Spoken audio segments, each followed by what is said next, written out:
সোমবার মধ্যরাত থেকে রেলওয়ের রানিং স্টাফদের কর্মবিরতিতে সারা দেশে ট্রেন চলাচল বন্ধ রয়েছে। এতে চরম ভোগান্তিতে পড়েছেন যাত্রীরা।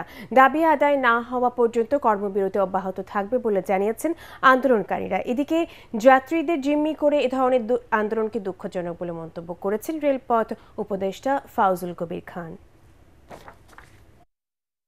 দুঃখজনক যে এতগুলো যাত্রীকে জিম্মি করে এই ধরনের একটা কর্মসূচি দেওয়া।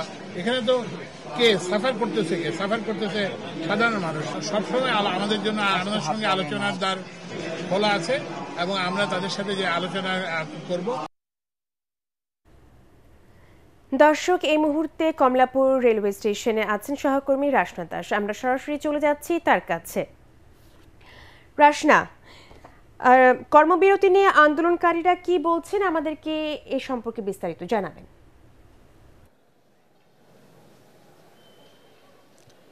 ধন্যবাদ আপনাকে। আপনারা জানেন কাল রাত 12টা থেকে কর্মবিরতিতে রয়েছে রেলওয়ের রানিং স্টাফরা। তারপর থেকেই সারা দেশের ঢাকাসহ রাজধানী ঢাকাসহ সারা দেশে রেল চলাচল বন্ধ রয়েছে। রানিং স্টাফদের দাবি বেতনের সঙ্গে রানিং অ্যালাউন্স সহ এবং পেনশন যুক্ত করে অন্যান্য সমস্যা সমাধান না হলে তারা কর্মবিরতি পালন করে যাবে।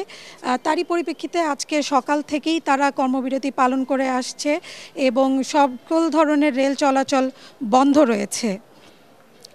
তারপর সরকারের ঊর্ধ্বতন কর্তৃপক্ষ থেকে তাদের সঙ্গে আজকে বসা হয়েছে এবং তারা মিটিং করেছে। মিটিংয়ের পর বিষয়টি অর্থ মন্ত্রণালয়ের সঙ্গেও কিছু আলোচনার কথা ছিল। তার পরিপ্রেক্ষিতে অর্থ মন্ত্রণালয়ে তারা গেছেন, তারা এখনও আমাদেরকে কিছু জানাননি। তারা জানিয়েছে তাদের এখন আর কোনো বৈঠক নয়, তাদের দাবি আদায় না হওয়া পর্যন্ত তারা ধর্মঘট করে যাবে এবং মিটিং যতদিন পর্যন্ত তাদের দাবি আদায় না হবে তারা ধর্মঘট পালন করবে এবং তারা বলেছেন যে যতগুলো বৈঠক প্রয়োজন হয় তারা বৈঠকে থাকবেন, তবে দাবি আদায় না হওয়া পর্যন্ত তারা ধর্মঘট ছাড়বেন না।